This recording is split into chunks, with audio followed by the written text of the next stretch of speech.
राज्य विधिमंडळाच्या हिवाळी अधिवेशनाचं सूप वाजलं। नव्या सरकारचं पहिलं अर्थसंकल्पीय अधिवेशन 3 मार्च पासून। शिवसेना संपवण्यामध्ये आदित्य ठाकरेंचा मोठा वाटा। काँग्रेस सोबत जाण्याचा निर्णय आदित्य ठाकरेंचा।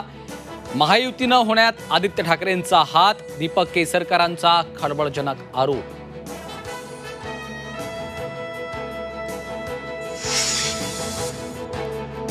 परभणीतील मृत सोमनाथ सूर्यवंशीच्या कुटुंबाची राहुल गांधी घेणार भेट।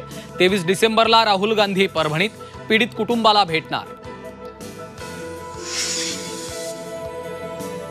मारहाण करून मुलाचा खून, सोमनाथ सूर्यवंशीच्या आईचा आरोप।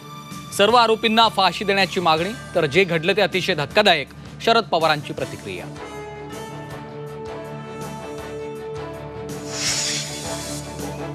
मुंबईत गेटवे ऑफ इंडियाजवळ बोट दुर्घटनेतल्या मृतांचा आकडा 15वर।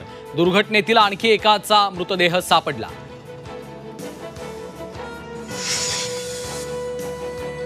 मारहाण करून मुलाचा खून, सोमनाथ सूर्यवंशीच्या आईचा आरोप। सर्व आरोपींना फाशी देण्याची मागणी, तर जे घडले ते अतिशय धक्कादायक, शरद पवारांची प्रतिक्रिया। कुर्ला बेस्ट बस अपघातातील आरोपीला न्यायालयीन कोठडी। चालक संजय मोरेला 14 दिवसांची न्यायालयीन कोठडी।